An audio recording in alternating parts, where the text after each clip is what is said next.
आपको लगता क्या है सैम सर, आप जो भारत की राजनीति को जितना करीब से जानते हैं, क्या इस देश में अब यही रहेगा कि हम 80 करोड़ लोगों को 2 वक़्त का राशन देते रहेंगे क्योंकि रोज़गार नहीं दे पाए और होर्डिंग लगाते रहेंगे कि हमने मंदिर बनवाया, हमने मस्जिद बनवाई इसलिए हमें वोट दो। ये देश पूरी दुनिया में किस तरह अपना मुँह दिखाएगा और ये क्या ये भारत का दुर्भाग्य नहीं है? ये झूठे नारे लगाने से आप सबको उल्लू नहीं बना सकते।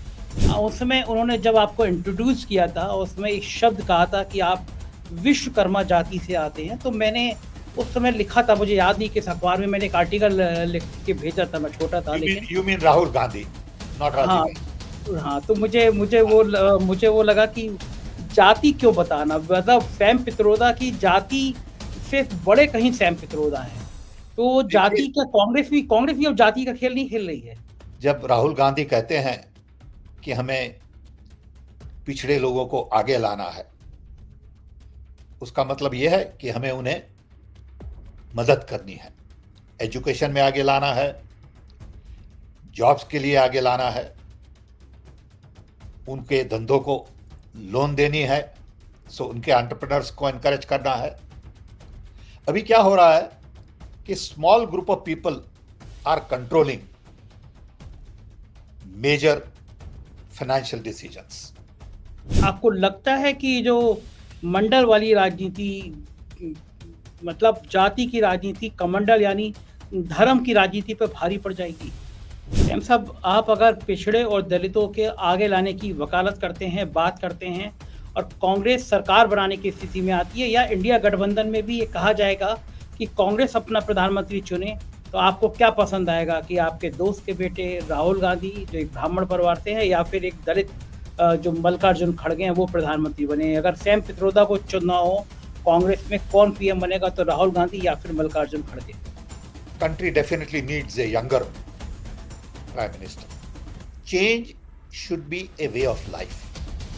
सैम पित्रोदा सर का इन 5 राज्यों के चुनाव में कोई रोल है? आप राहुल गांधी को कुछ सलाह दे रहे हैं और दे रहे हैं तो किस तरह का दे रहे हैं? हमारे खुद के बच्चे सलाह नहीं मांग रहे हैं तो दूसरों को क्यों सलाह देनी?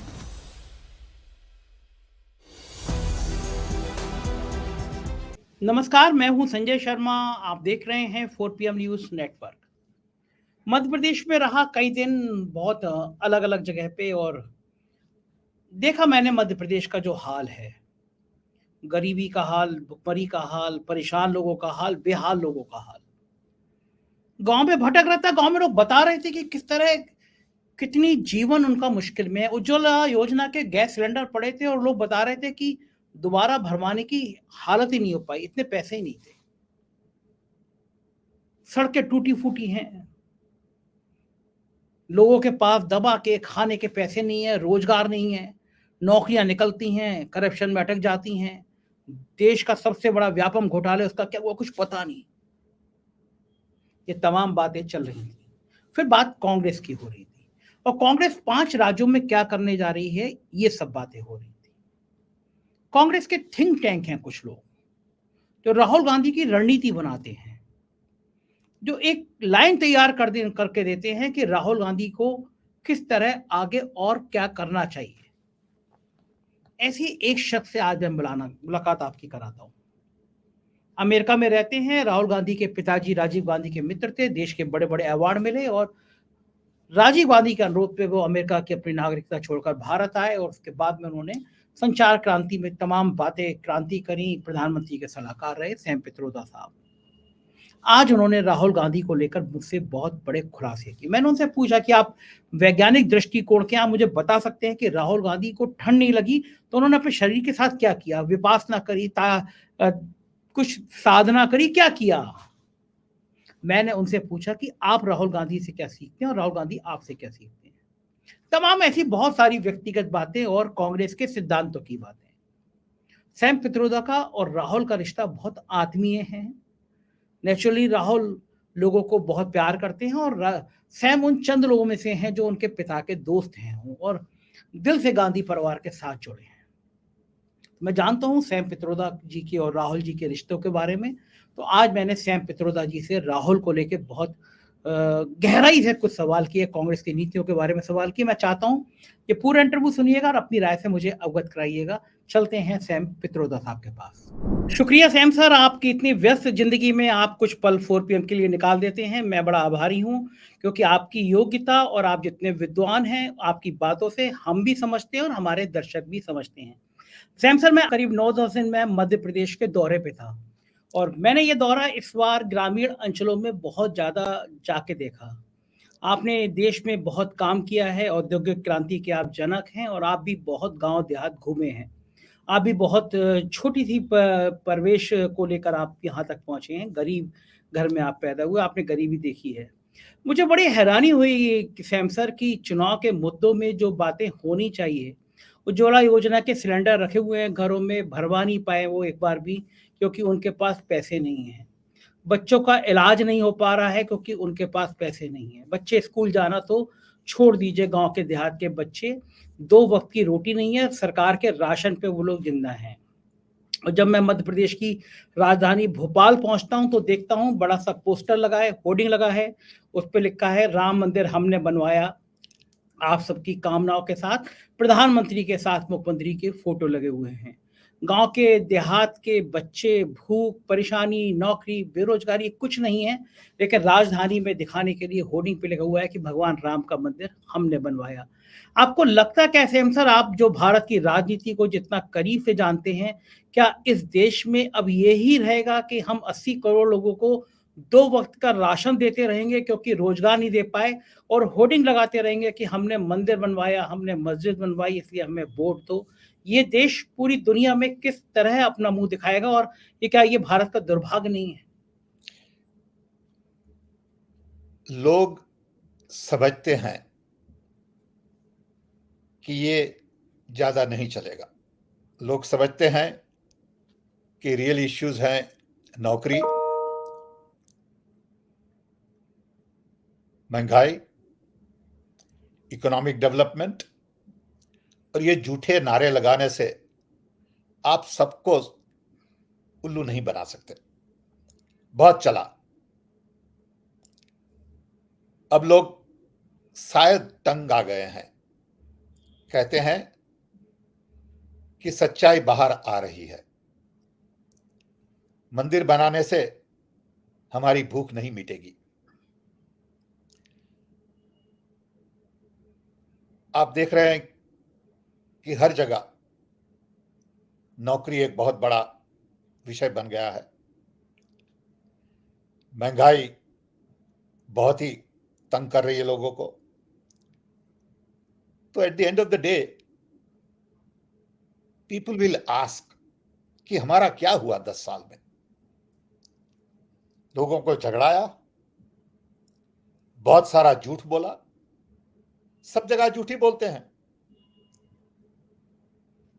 अभी कोई एक ऐसा झूठ निकला कि हमने राहुल गांधी को अदानी से मुलाकात करवा दी।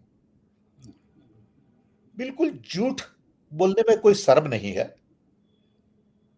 अब इसको आप कैसे पहुंचे? आराम से झूठ बोलते हैं और समझते हैं कि लोग सब मूर्ख हैं कि हम झूठ बोल के लोगों को समझा लेंगे। लेकिन अब जो महंगाई और ये सब चीजें लोगों को परेशान कर रही है, वो डिसाइड करेगी कि देश का भविष्य किधर जाएगा। सबसे पहले ये लड़ाई 2 चीज की है। एक तो व्हाट अफेक्ट्स पीपल, नौकरी, महंगाई, facilities, all that. Another one is a fight of ideas. ये विचारधारा की लड़ाई है। इसमें मेन इश्यू है कि हमें सबको साथ मिलकर रहना है। हमें एक दूसरे से झगड़ा मत कराइए। हमें कोई डिफरेंस नहीं लग रहा, हिंदू, मुस्लिम, क्रिश्चियन, ईसाई, सब में सब भाई भाई हैं, रह रहे थे हजारों साल से साथ और अब भी साथ रहेंगे। आप देखिए at the end of the day ब्राह्मण आया कहां से? ये आपको सोचना है कि ब्राह्मण भी फॉरेन कंट्री से आया, कहीं से चल के ब्राह्मण आया। ब्राह्मण तो देश में तो पैदा नहीं हुआ था। ओरिजिनल जो अबोरिजियन लोग थे, द्रविडियन, वो भी कहीं से आए थे, लेकिन वो वहां सालों तक थे। तब बाहर से कोई आया, शायद ईरान से आया, शायद अफगानिस्तान से आया, शायद तुर्किस्तान से आया, और शायद इराक से आया, और वो लोग कहने लगे कि हम हैं ब्राह्मण।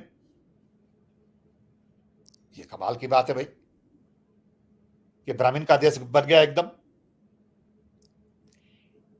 ये दुनिया बदलती रहती है, सब देश बदलते रहते हैं। Migration is a way of life. Everybody migrated everywhere.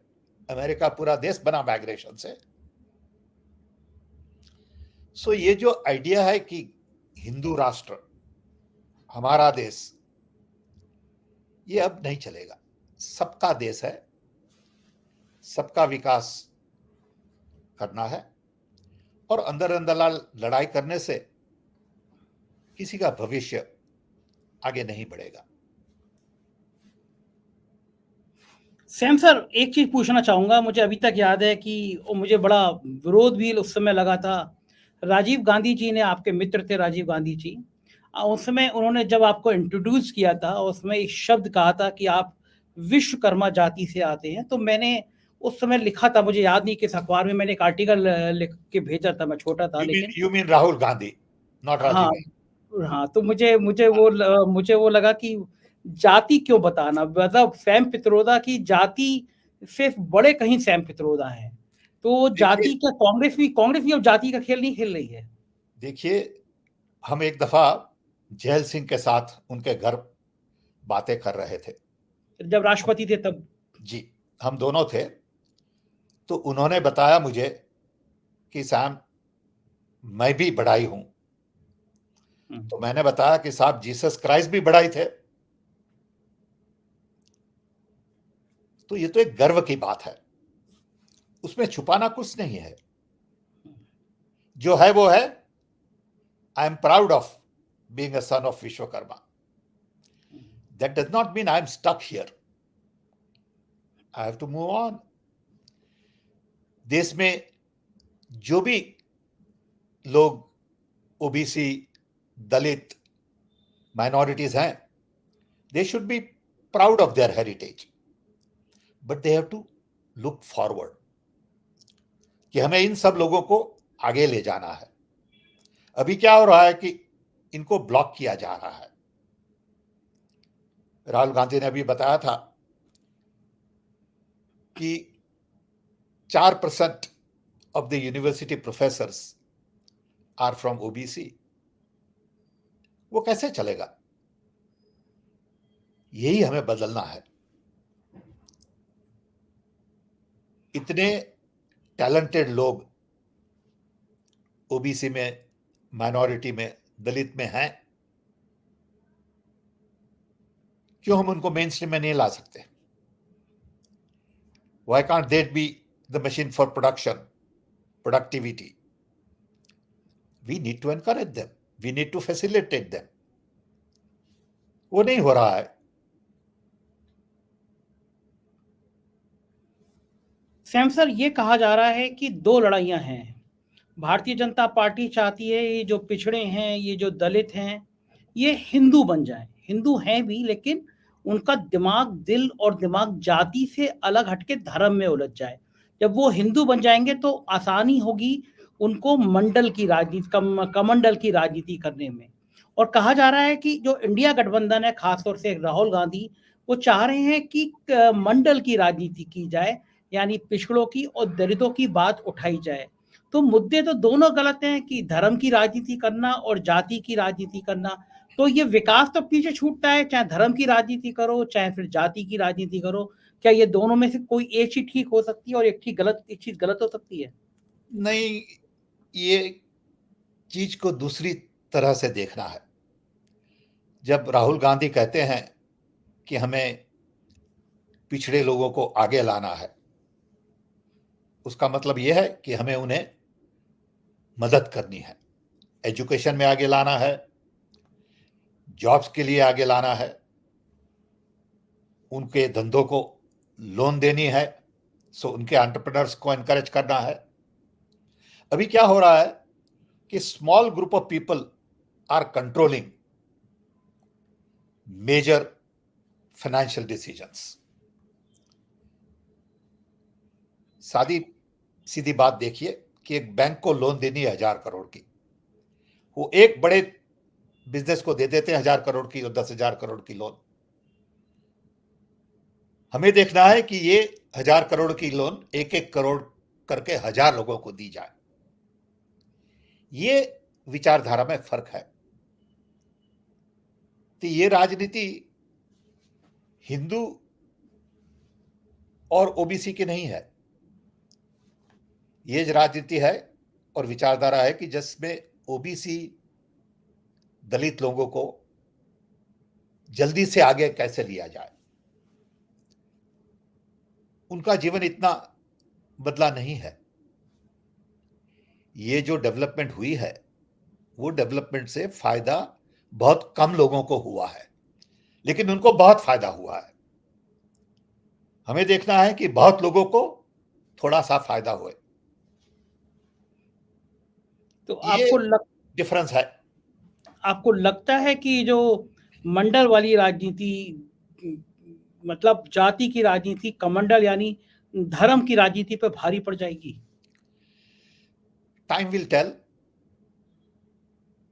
People of India will have to decide. OBC, Dalits, minorities and others will have to decide.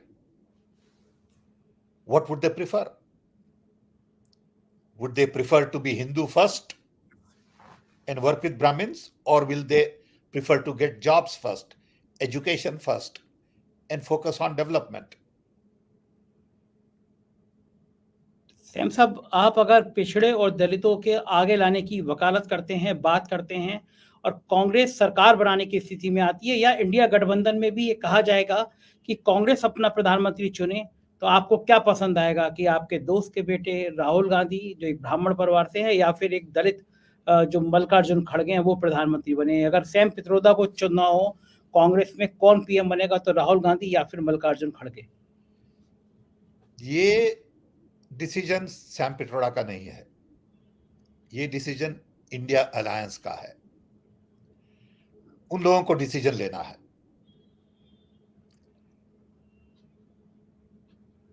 Country definitely needs a younger prime minister. Everywhere in the world, there is a big vacuum today. When country is young, you want to promote young thought. That doesn't mean there is no room for older people. Don't get me wrong. Okay. So India Alliance will have to decide that. That's their decision. Sam sir, आपकी उम्र जितनी है लगभग उतनी उम्र के शायद आप जिस देश में, अमेरिका, उसके राष्ट्रपति हैं, आप इस उम्र में भी हम जैसे लोगों से ज़्यादा काम करते हैं, ज़्यादा समय देते हैं, ज़्यादा योग्य हैं। तो फिर इस उम्र का तो कोई मतलब नहीं होता है कि सैम सर इतने इंटेलिजेंट इस उम्र में भी हैं, तो इस उम्र का आदमी प्रधानमंत्री भी बन सकता है। बन सकता है, एब्सोल्युटली ट्रू। क्योंकि आज लोग जीते हैं 100 साल तक। 80 साल में तो लोग उतना ही काम करते हैं जितना वो 40 साल में करते थे। It is true, but young country needs to look forward and not backward. See, अभी क्या है, हमारी दृष्टि पीछे बहुत देखती है। धर्म, राम, हनुमान, मंदिर, ये सब पीछे है। आगे है भविष्य, आगे देखना है। हमें गर्व है हमारे इतिहास पे, हमारे हेरिटेज पे, लेकिन हम वहां स्टक नहीं हो सकते। हमें आगे बढ़ना है, और इसीलिए यंग लोगों की विचारधारा पे बहुत ध्यान देना है। अभी आप देखिए ये एलजीबीटी का decision, okay, we need to look forward. and not look backward. दुनिया बदल रही है, दुनिया कॉन्स्टेंटली बदलती है. अगर हम नहीं बदलेंगे जल्दी तो काम कैसे चलेगा? हर 10 साल में चीजें बदलती है बहुत. देखिए देश कहां से कहां पहुंच गया. Change should be a way of life. लेकिन हम चेंज को बहुत रेजिस्ट करते हैं. Immediately we go back to our history, heritage, past. Let's move on. आगे बढ़ना है सब चीजों में, और इसीलिए वैज्ञानिक विचारधारा बहुत जरूरी है. Scientific temper is the need of the hour. वो तो है ही नहीं. लोग साइंटिफिक विचारधारा पर ध्यान ही नहीं देते. इमीडिएटली टूट पड़ते हैं एक दूसरे पर. Logical, rational, scientific mindset with your eyes on the future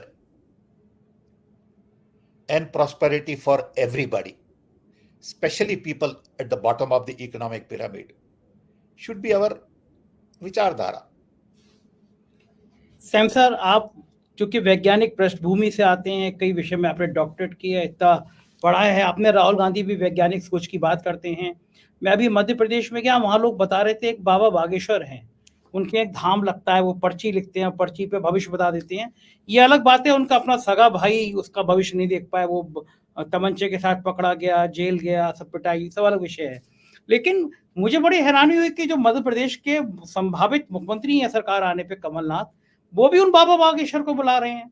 BJP तो करती है, लेकिन अगर कांग्रेस के संभावित मुख्यमंत्री भी बाबा बागेश्वर जैसे पाखंडियों की चरण वंदना करेंगे तो फिर वो वैज्ञानिक सोच कांग्रेस की कहां चली जाएगी? लेकिन ये उनका पर्सनल विचार है, ये कांग्रेस का विचार नहीं है. डोंट कंफ्यूज कमलनाथ जी और anybody else going to baba with Congress vichardhara. Congress vichardhara does not believe in that kind of wisdom. Congress vichardhara is all about future, scientific mindset. But if somebody wants to worship someone, that's their personal privilege. Do not confuse this with party's ideology. Sam sir, मुझसे लोग पूछ रहे थे कि interview उन्होंने देखा था, तो उन्होंने मुझसे कहा था कि मैं अगली बार आपसे सवाल जरूर करूं कि राहुल गांधी से आप वैचारिक रूप से बहुत जुड़े हैं, मानसिक रूप से बहुत जुड़े हैं. राहुल गांधी जब विदेश आते हैं तो आप उनके प्रोग्राम तय करते हैं, आप उनके साथ रहते हैं. इन 5 राज्यों के चुनाव जो कांग्रेस के लिए बड़े महत्वपूर्ण हैं, और उनकी भारत जोड़ो यात्रा का बहुत असर भी देखने को मिला. मध्य प्रदेश में मुझे कांग्रेस के बारे में बहुत लोग बात करते हुए मिले. सैम पित्रोदा सर का इन 5 राज्यों के चुनाव में कोई रोल है? आप राहुल गांधी को कुछ सलाह दे रहे हैं, और दे रहे हैं तो किस तरह का दे रहे हैं? मैं किसी को कोई सलाह नहीं दे रहा. हमारे खुद के बच्चे सलाह नहीं मांग रहे हैं तो दूसरों को क्यों सलाह देनी. लेकिन हम हमारे विचार बताते हैं आप जैसे लोगों के थ्रू फ्रेंड्स, राइटिंग्स. उसमें से किसी को कुछ अच्छा लगे तो पिकअप करे, अच्छा न लगे तो डिबेट करे. हम जब मिलते हैं राहुल गांधी से तो हम बहुत सारी चर्चा करते हैं. हम भी उनसे सीखते हैं और वो भी हमसे सीखते हैं. It's a two-way street and we talk about all kinds of issues. अच्छा, बिल्कुल सैम सर, बिल्कुल ईमानदारी से बताइए, आप राहुल गांधी से क्या चीज सीखते हैं और वो आपसे क्या चीज सीखते हैं? मैं बताऊं, बड़ी सीधी बात है. मैं उनसे धर्म के बारे में ज्यादा सीखा हूं, क्योंकि मैं बहुत धार्मिक आदमी नहीं हूं. न मुझे रामायण का ज्ञान है, न मुझे महाभारत का ज्ञान है. जितना चाहिए उतना, जो सब कैरेक्टर हैं उसका मुझे कोई पता नहीं, क्योंकि मुझे ऐसा समय ही नहीं मिला लाइफ में कि धर्म पे ध्यान दिया गया. हमारे पिताजी धर्म में बहुत नहीं मानते थे, माता जी बहुत मानती थी, तो हमारे घर में dharma has been outsource to my mother and my wife. So हमने धर्म पे ध्यान नहीं दिया। सो हम राहुल गांधी से बहुत सारी चर्चा करते हैं, तब धर्म के बारे में ज्यादा हमें ज्ञान मिलता है उनसे। तो राहुल गांधी को धर्म के बारे में पता है? वो बहुत राहुल गांधी बहुत करती है? बहुत डिटेल में पता है। विपासना के बारे में पता है, गुरु नानक के बारे में पता है, बुद्ध के बारे में पता है। ओके, उन्होंने बहुत सारा पढ़ा है इसके बारे में, हमने नहीं पढ़ा, समझे। उन्होंने फिलॉसफी की भी किताबें बहुत पढ़ी है। हम बेसिकली टेक्निकल आदमी हैं, सो हम सीखते थे उनसे।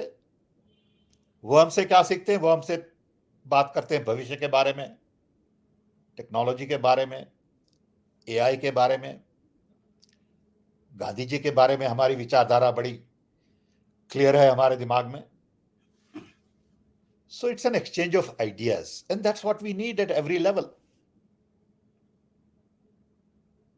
सैम सर, क्या लगता है आपको कि एक सवाल और लोगों के जहन में जिसका जवाब आज तक नहीं मिला, कि जब वो भारत जोड़ो यात्रा चली थी, राहुल गांधी सिर्फ एक टी शर्ट में निकल गए थे ठंड में, कड़कड़ाती ठंड में, तो एक अध्यात्म की दुनिया में हमने देखा है कि बहुत ठंड पड़ रही होती है, कुंभ मेला लगता है और हजारों नागा साधु होते हैं, उनके शरीर पे कोई कपड़ा नहीं होता, वो लोग कहते हैं शरीर को साध लेते हैं, उनको ठंड नहीं लगती।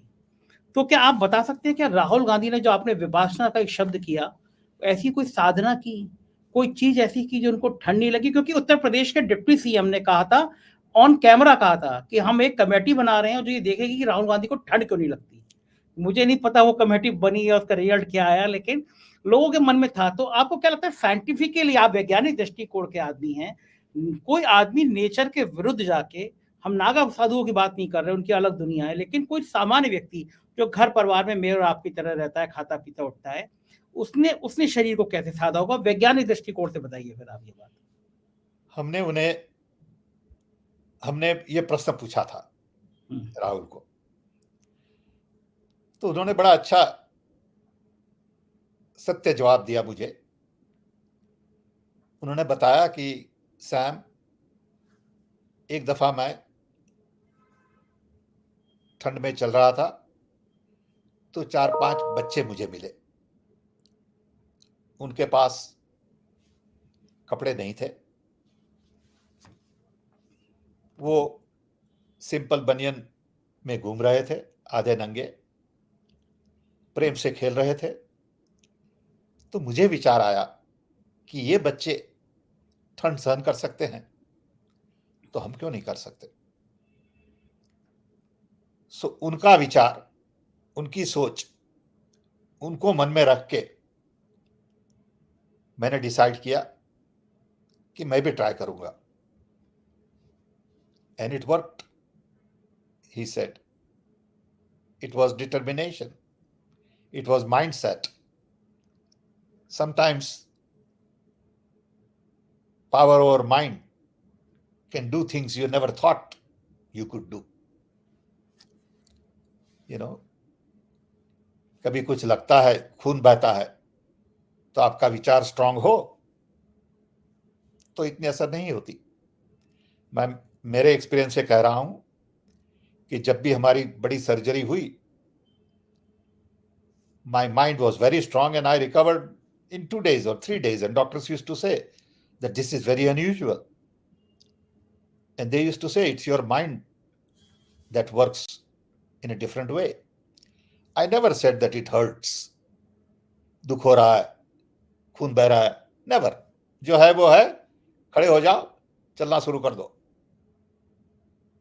And it works. I had many surgeries, and nurse would come in and say, can you get up? Yes, I can get up. Can you walk? Yes, if you want me to walk, I'll walk. Does it hurt? No, it doesn't hurt. So I think he made that decision looking at the children, and his mind was very focused, and I think that helped. Sam sir, ये बात आपने बहुत अच्छी कही, और वैज्ञानिक भी कहते हैं कि दिमाग बहुत मजबूत तंत्र होता है, दिमाग पे अगर आप काबू पा लेंगे तो शरीर पे भी काबू पा लेंगे। एक चीज़ और पूछना चाहूँगा कि आप चूँकि टेक्निकल बहुत साउंड रहते हैं, आप लगातार लोगों से टेक्निकली भी जुड़े रहते हैं, आपके पास जो फीडबैक है वो 5 राज्यों के चुनाव हो रहे हैं। क्या फीडबैक है आपके पास 5 राज्यों के चुनाव में? कांग्रेस कितने राज्यों में चुनाव जीत सकती है? मैं तो आपको यही कह सकता हूं जो मैं सुनता हूं। हुँ, मैं ये सुनता हूं कि कांग्रेस 3 से 4 राज्य में फॉर श्योर जीतेगी। मूड देश में बदल रहा है। लोग समझ रहे हैं कि ये बकवास ज्यादा नहीं चलेगी। लोग समझ रहे हैं कि अंदर अंदर झगड़े करने से देश की प्रगति नहीं होगी। लोग समझ रहे हैं कि टाइम आ गया है कि सबको मिलके साथ रहना है और उसी से हम नौकरियां क्रिएट कर सकेंगे, इन्फ्लेशन कंट्रोल कर सकेंगे और लोगों की तरक्की साथ मिलके बना सकते हैं। सैम सर, ये देश की राजनीति की बात हुई और मैं थोड़े से विषय से अलग चलना चाहता हूँ, क्योंकि पूरी दुनिया डरी हुई है और सहमी हुई है, और ख़ास तौर से आप जिस मुल्क में रह रहे हैं उस मुल्क के रवैये से डरी हुई है। इजराइल में और हमास के बीच में जो युद्ध शुरू हुआ है, और जिस तरह अस्पतालों में हम एक रॉकेट मिसाइल गिरी है, 500 हज़ार लोग मारे जा रहे हैं, दुनिया के तमाम देश इजराइल के पक्ष में खड़े हो गए हैं। भारत शुरुआत में एक तरफा इजराइल के पक्ष में खड़ा नजर आया, बाद में बयान चेंज करने की कोशिश करी। 2 सवाल आपसे, चूँकि आप पूरी दुनिया के तमाम मुल्क के शीर्ष स्तर के नेताओं से संवाद करते रहते हैं, इस युद्ध को क्या रोका जा सकता था? और दुनिया के ताकतवर देशों की क्या भूमिका है? न्यायपूर्ण भूमिका का अदा किया उन्होंने, या फिर वो एक विनाश की तरफ पूरी दुनिया को ले जा रहे हैं? देखिए, I am very worried about what is going on in the world. सबसे पहले तो my sympathies are with all those innocent people and their families who died, got hurt, displaced on both sides, on the sides of Palestinians and on the side of Israelis. They are all people, innocent people, who are caught in this violence. Unfortunately, world has focused on violence as the instrument to negotiate injustice, power, control, benefits.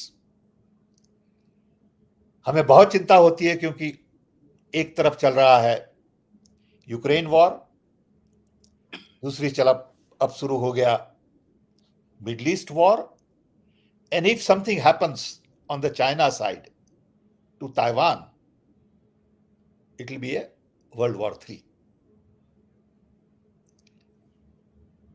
All of a sudden, पूरा attention चला गया Ukraine से Palestine Israel war में। America will have to supply more equipment, more help. That means perhaps less help to Ukraine. आज सुबह ही हमारी एक meeting थी जिसमें हम 30 लोग हर वीक मिलते हैं ऑन जूम। उसमें हमारे एक दोस्त हैं दिव्येश मेहता, उन्होंने बड़ी अच्छी सॉर्ट ऑफ एनालिसिस की इसकी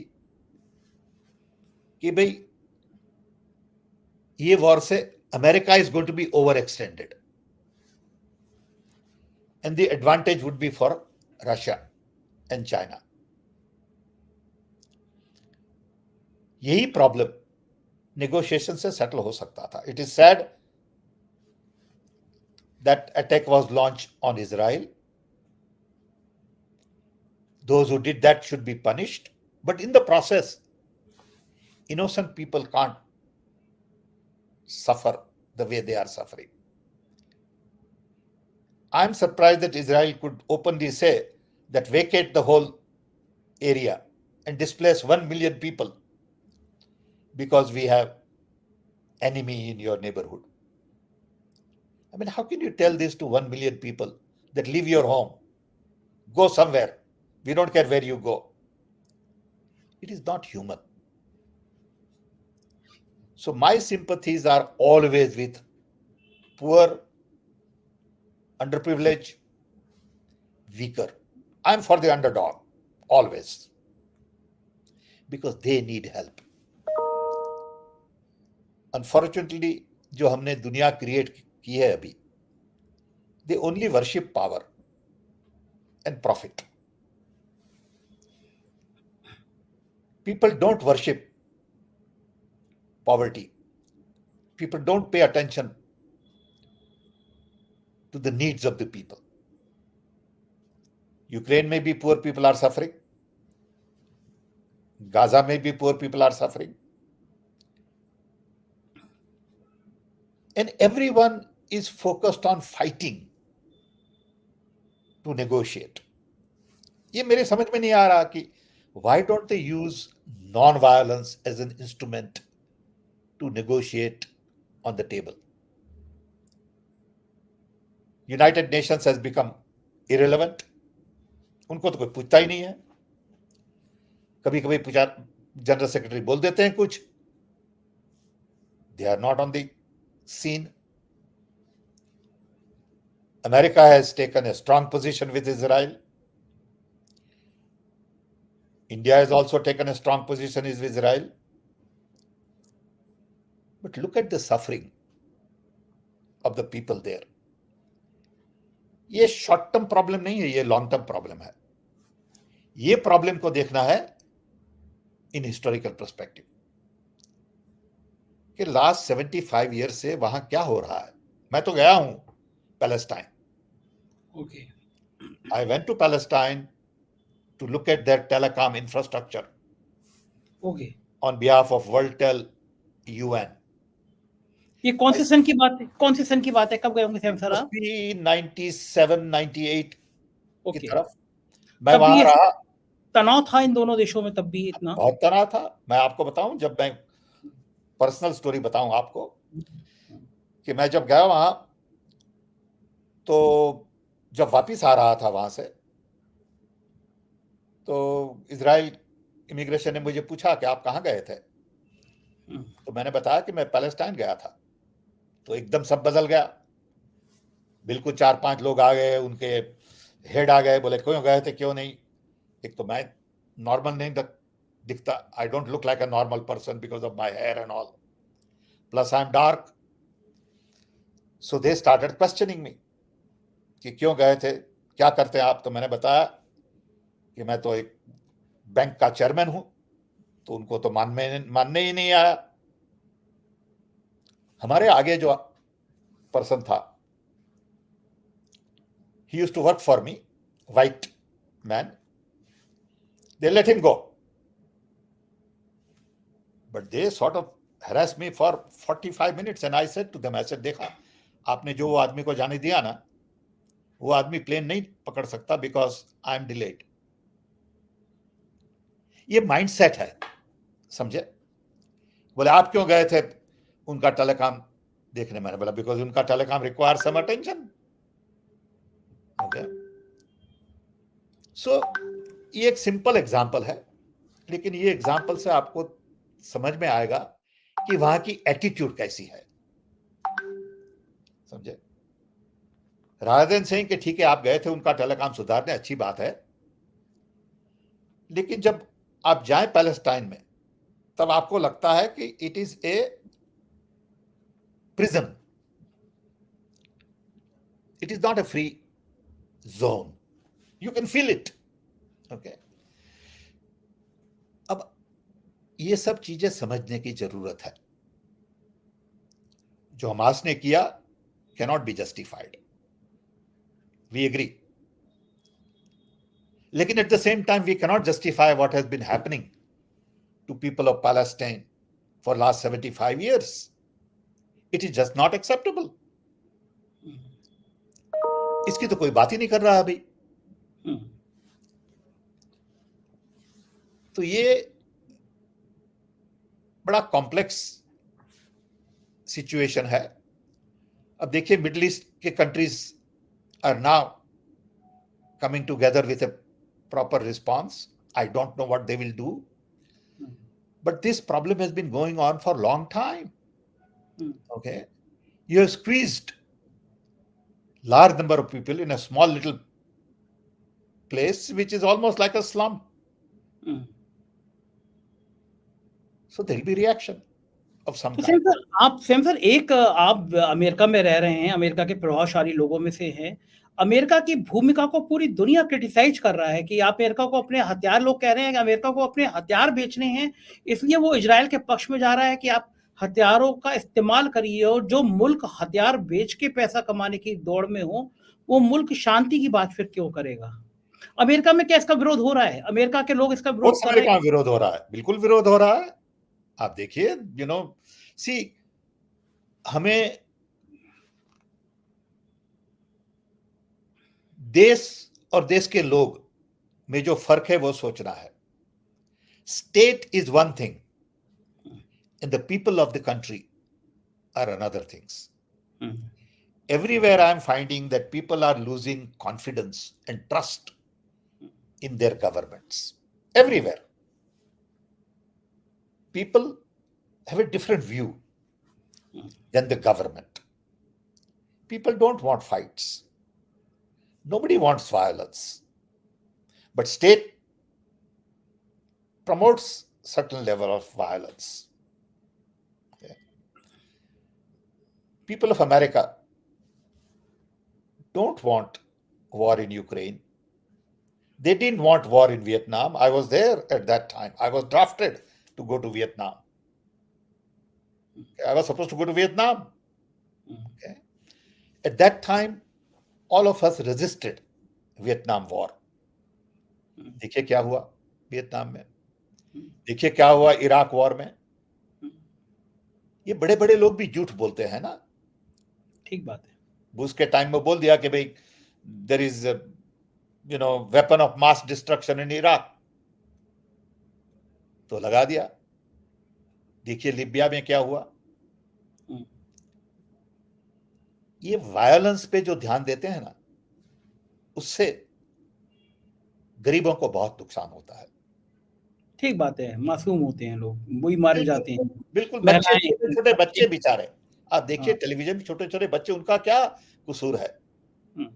ओके, आप उनको मुझे लगता है कि आपको वो दौर याद होगा, आप रहे होंगे उस समय।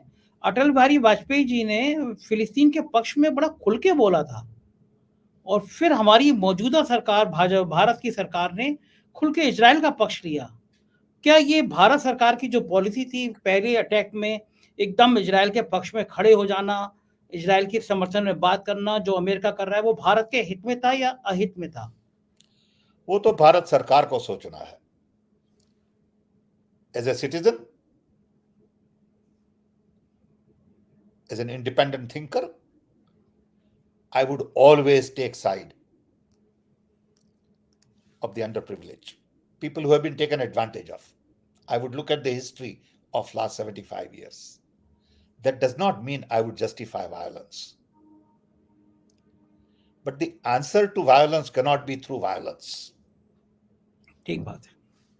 I'm still Gandhian. Okay.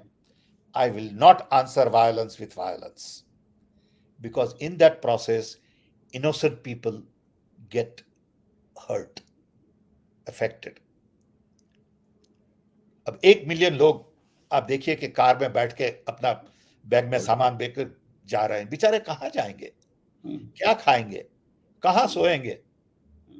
Okay, जाइए आप इजिप्ट की बॉर्डर पे, वहां दरवाजे बंद है। ओके, ये कैसे सहन हो सकता है हम लोगों से? सेम सर, जो भारत जिस तरह से इजराइल के पक्ष में खड़ा हुआ, अमेरिका में जो भारतीय मूल के लोग हैं वो, और टोटल अमेरिका के इंटेलेक्चुअल में भारत के प्रति ये पॉजिटिव गया, सकारात्मक गया, या भारत के लिए नकारात्मक, नेगेटिव रहा?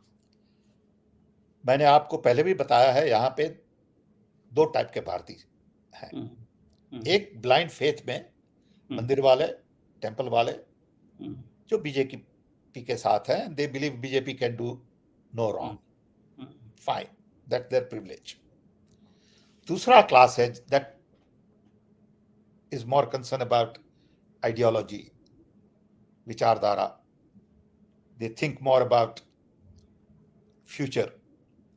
That group, I'm sure, would feel that there is no need to take side immediately.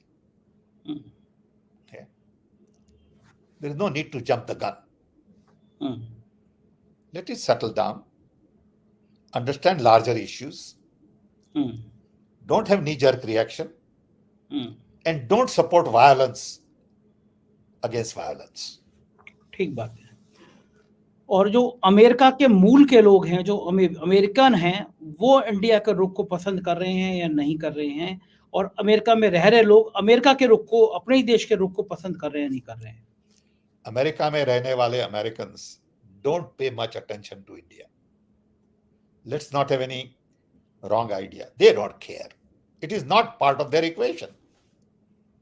Okay, they are more concerned about China, Russia, Europe, UK, Latin America. India is not on their radar. It is India who thinks that we are a superpower, we are big Vishwa Guru. It's all bogus. Okay? Sam sir, हम तो यहाँ पे TV channel चलाते हैं, हम आज तक देखते हैं, एबीपी देखते हैं, तो लगते हैं कि उसमें सुधीर चौधरी, अंजना ओम कश्यप, रूप कल्याकत ये बताते रहते हैं अमेरिका डर गया मोदी जी के आगे, अमेरिका कांपने लगा मोदी जी के आगे, अमेरिका ने फोन किया मोदी जी को। ऐसा लगता है कि बाइडेन बिना मोदी जी से पूछे कुछ करते नहीं होंगे, और आप कह रहे हैं कि सब बकवास, सब झूठ। आप यहाँ आइए शिकागो में, 100 लोग को बाहर स्ट्रीट में पूछिए, they will tell you. Okay, but if you go and ask 100 temple walas, you'll get different answer. So it all depends. You see, data can be manipulated, and people manipulate data. They have one version. Okay, उनका objective क्या है? Why would anybody in America care about what is going on in India today? Not much. Okay, they have very little interest.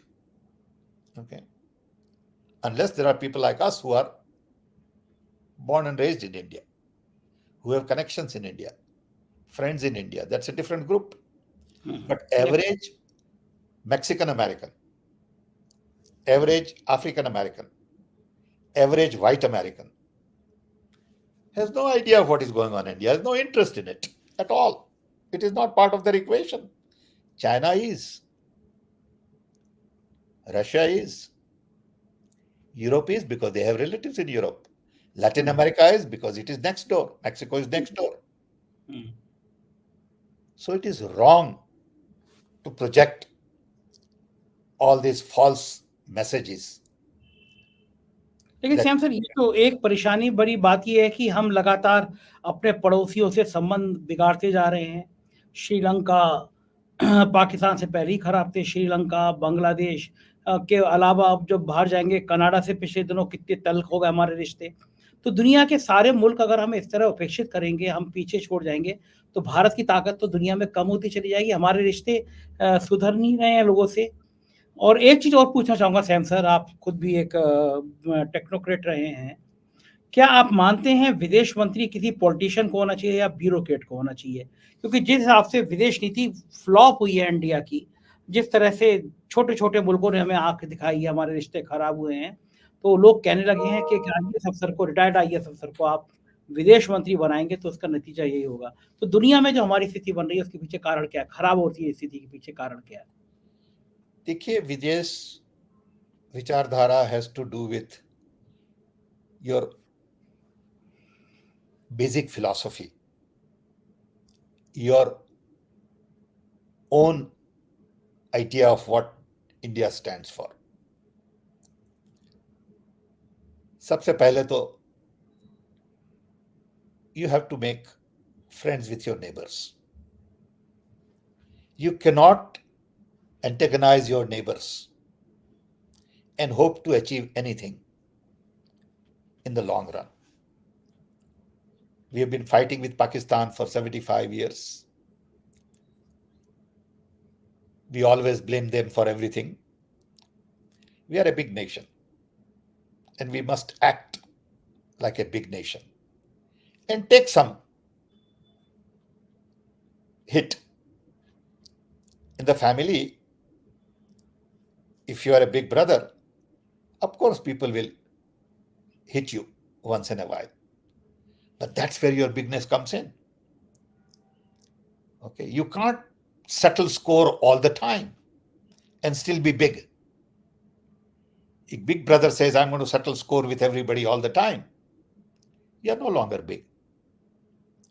So first, foreign policy, according to me, should be focused on neighborhood, making sure that the entire South Asia gets integrated in a nice way. We handle terrorism collectively, and we create open trade in South Asia where everybody flourishes. We sort of become the key to transparent borders where people can move freely. Art, culture, education, health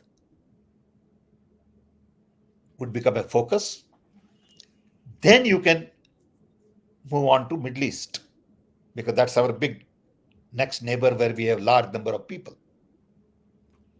Then our relationship with China, our relationship with Soviet Union. These are all important foreign policy issues. Foreign policy is not about our relationship just with the US. Foreign policy is not about our relationship with money, business, trade.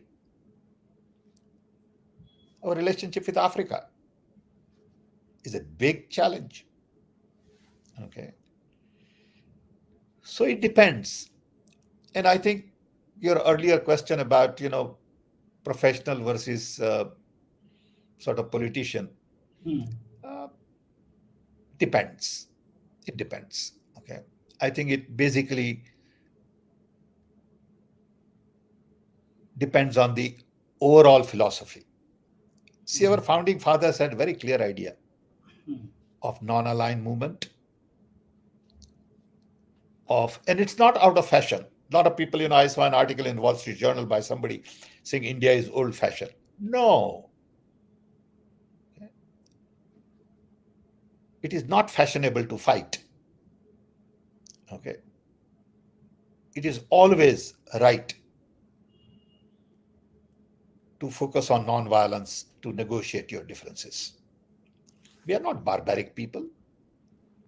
We are living in 21st century. We can reason. We can discuss, debate, understand each other. It may take a little longer time. Immediate need of the hour in Middle East to have ceasefire. Immediately. Somebody has to say, no more weapons, ceasefire, rather than saying, supply more weapon, go on fighting more, get more people out. It's all wrong direction. You got to stand up today. A country like India should stand up and say, we will promote ceasefire right now. ठीक बात, बिल्कुल ठीक बात। Same sir, ये बताइए, मुझे भारत के पास मौका था, बहुत बड़ा मौका था, अगर वो आगे बढ़ के कहता कि हम फिलिस्तीन और इजराइल के बीच वार्ता करा सकते हैं, बिल्कुल, तो शायद भारत के लिए बहुत बड़ा मौका होता ना दुनिया में ये। बिल्कुल, it is not about a मौका, it is about the right thing to do. Right thing, बिल्कुल सही बात है। Okay. अब ऐसा नहीं है मुझे देश को विश्व गुरु बनाना है इससे। No. That's not the goal. Goal is, it is the right thing to do. ठीक बात है। For the people. And we have to do the right things. आप गांधी के देश में हैं, तो आप कह भी सकते थे कि हम शांति की बात करना चाहते हैं। We have to take moral high ground. We are a nation, we are perhaps a unique nation that we never fought with anybody. बिल्कुल ठीक बात। Except with minor fights with Pakistan. We never went conquering countries. Look at our history. We were powerful enough At one time, India was the largest economy in the world. Hmm. We didn't go on capturing land. We could have started capturing Bahrain. We could have started capturing Middle East. We could have started capturing, Thailand and everything. No one ever did that because that is India. ठीक बात है, बिल्कुल सही बात है। Sam साहब, मैं आखिर में ये और पूछना चाहूँगा आपसे कि जिस समय पूरी दुनिया रो रही थी और अस्पताल की वो तस्वीरें देखकर जहाँ बच्चे और महिलाओं के शव पड़े हुए थे, उस समय अमेरिका के राष्ट्रपति इजराइल के प्राइम मिनिस्टर की पीठ थपथपा रहे थे।